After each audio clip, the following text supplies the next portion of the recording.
Beautiful people, it is time to stop listening to that little ego gremlin in your head that keeps trying to tell you that you will die without this habit.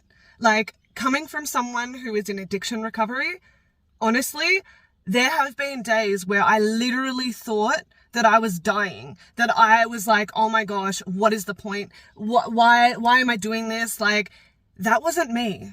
That was the addiction. That was the habit that was dying. And that's why I call it a little gremlin. The little gremlin was dying and it was making out like it was me dying. And I was like, oh my gosh. And I would end up straight back into this habit.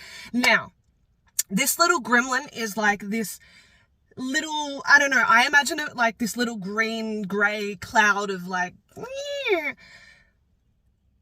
that is not a part of you. It has literally fed off your addiction and you're responding to the ego for so long that it's probably like this big and it feels like it is a part of who you are, but genuinely it is not.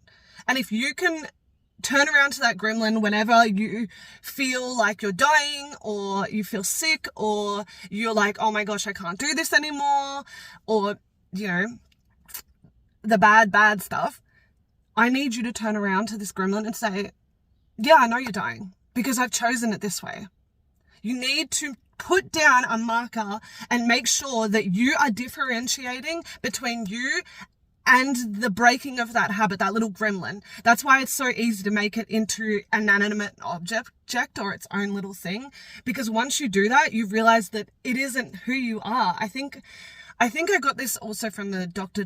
Joe Dispenza book, Breaking the Habit of Being Yourself. Check that book out because it honestly helped me a lot with my addiction. But honestly, if you're trying to break a bad habit, all the love to you. Fuck off that gremlin.